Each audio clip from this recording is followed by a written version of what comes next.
Kepanje je seveda priljubljena zimska dejavnost in za nujno potrebujemo, sneg seveda. Med novoletnimi počitnicami imamo sneg na severni polobli, saj je takrat pri nas zima. Božič in novo leto na južni polobli pa sovpadata z začetkom poletja. Zato se v tamkajšnjih mestih takrat zagotovo ne obmetavajo snežnimi kepami. Buenos Aires, ki je tukajle, pa potem Cape Town in pa tudi Wellington, tukajle.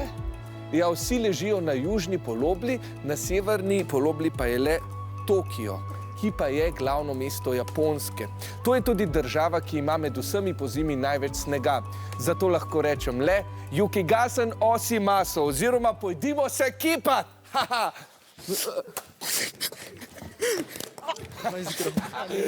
Kakšna snežna zabava, pazite, ledenke ne veljajo. Jaz obožujem zimo, vzdušje je sedaj postalo še malce bolj tekmovalno. Pravi odgovor pa je žal Tokio, ampak vseeno en aplavz, če ne za drugega, za odlično kepanje.